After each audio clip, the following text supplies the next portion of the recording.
E falando de redes sociais, nas redes, a divulgação dos áudios que ligam Flávio Bolsonaro a Daniel Worcaro teve uma repercussão negativa para o senador. Separamos aqui no nosso telão uma apuração da Natália Fruê, com base nos dados da consultoria Palver. Vamos dar uma olhadinha.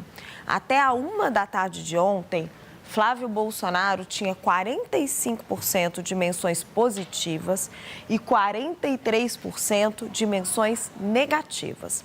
A partir de 2h30, quando o áudio começa a circular de uma maneira mais efetiva, as menções oscilam. E às 17h, a rejeição do senador atinge o ápice. Aí o áudio já estava em ampla circulação, né? Com 84% de menções negativas.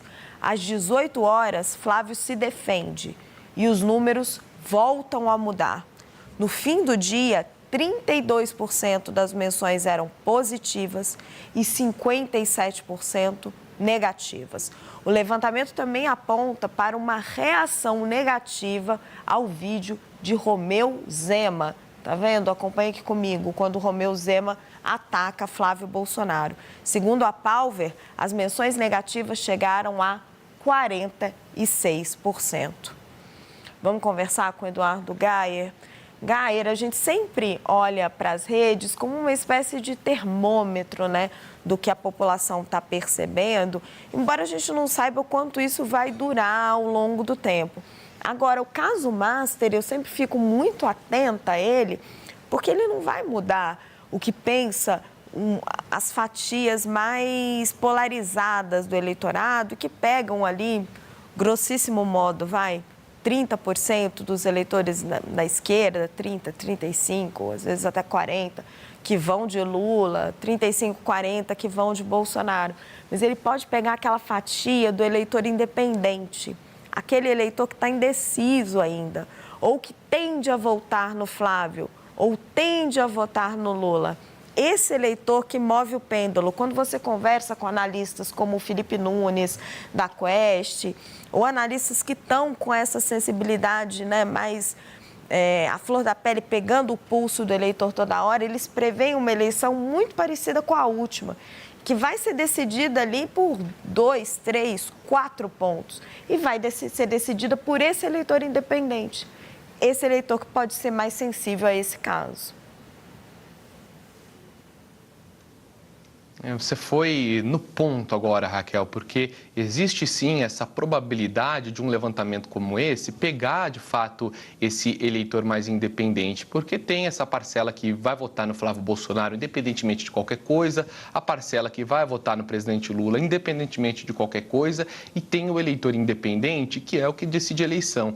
Decidiu ali em 2022. Qual foi o perfil do eleitorado que decidiu a eleição em 2022 por um fiapo? Foi aquele eleitor do Sudeste, católico, que é de uma classe média e que no momento de escolher foi no presidente Lula sem muito entusiasmo. Isso é o que revelam os estudos feitos inclusive após a eleição.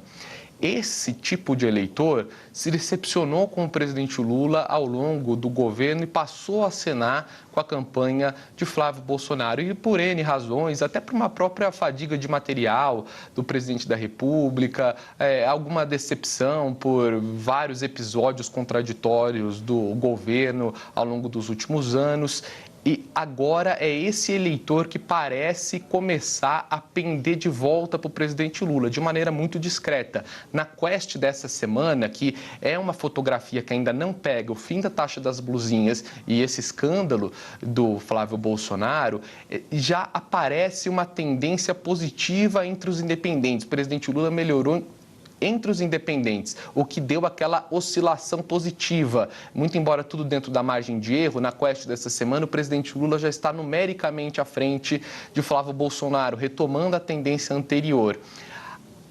Agora preciso aguardar o que vai acontecer na próxima fotografia, com o fim da taxa das blusinhas, a MP da gasolina e também esse escândalo envolvendo o contato, né? Por enquanto é um contato, é um vazamento de contato entre Flávio Bolsonaro e Daniel Vorcaro. Essa rejeição a Flávio nas redes, que foi aferida pela Palmer e publicada pela Natália Fruê, nossa analista na coluna dela, dá uma espécie de aperitivo daquilo que pode vir, porque a rejeição foi muito grande. E o que nós temos é uma eleição agora que vai ser definida, ao que tudo indica, também por um fiapo, uma pequena diferença, um eleitor pêndulo e um eleitor basicamente que vai escolher pela rejeição. É mais uma eleição sobre veto do que uma eleição sobre voto, Raquel. E nesse caso, uma alta na rejeição a Flávio Bolsonaro pode ser muito complicada. Se não for fatal, um desafio grande para ele reverter daqui até outubro. Daqui até outubro, muita coisa pode acontecer, inclusive um episódio que eleve